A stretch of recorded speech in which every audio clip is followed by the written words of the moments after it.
kusoo dhawaada taariikhda ciidanka qaranka jamhuuriyadda Somaliland. Waa ciidanka qaranka jamhuuriyadda Somaliland waa 1994 labadii bishii labaad. waa dufcadii u horeysay ee ciidanka qaranka jamhuuriyadda Somaliland.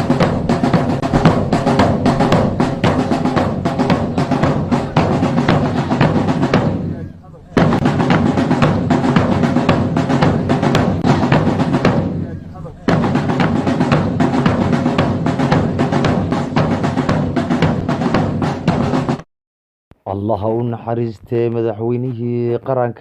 Somaliland محمد حاجي إبراهيم عقال oo munaasabadaasi ciidanka qaranka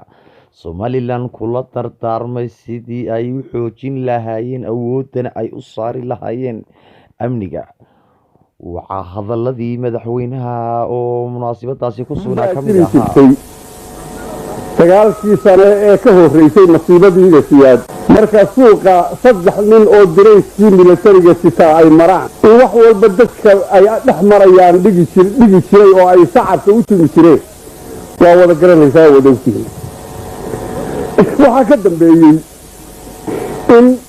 dirayskii marka la arko sidii war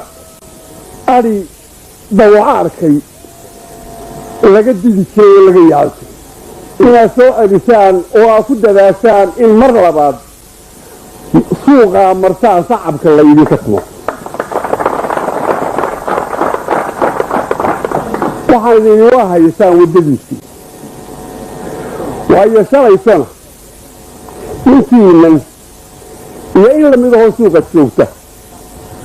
ayaa dalka walaaqday. maantana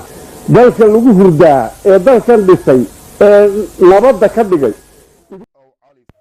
haddaba madaxweyne ku-xigeenkii waqtigaasi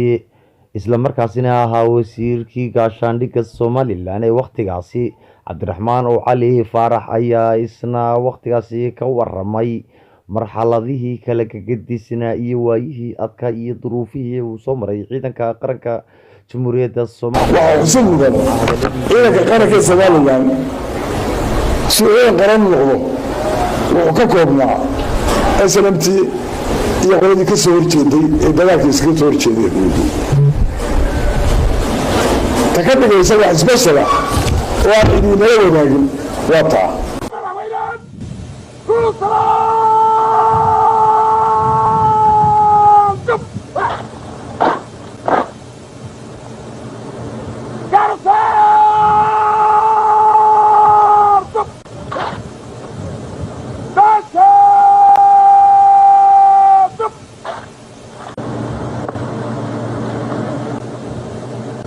waxaan ka rajaynayaa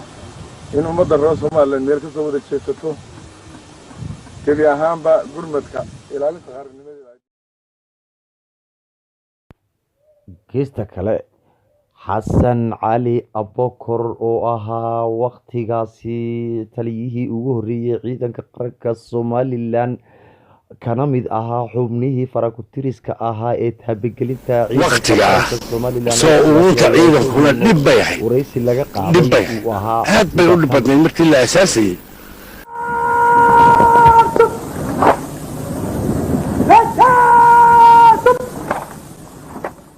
hubka la hayay markaasi wuxuu ahaa hubkii SNM laga soo galay hub kale ma jirin nin walba qorigiisii buu la yimid meesha gaadiidku waa gaadiidkii lagu soo dagaalamayay xagga SNM ka yimid ayuu ahaa waa la dayactiray guutooyinkii 2 3 4 6 ku xigeen baa haddana la aasaasay qaybta 31 oo guutooyinkii la qarameeyay oo dhowr la isku geeyay oo qayb laga dhigay taliskii guudna waa la dhisay qaybtiiba markaa xoogeysatay oo tartiib xoogeysatay dariis loogu helay oo dariisna loogu sameeyay horta ciidanka waayahay daawadayaal waxaa intaasi inoogu dhamaaday barnaamijkeennii aynu ku eegeynayno diiradda ku saaranay dhisitaanka ciidanka qaranka jamhuuriyadda Somaliland. waa aniga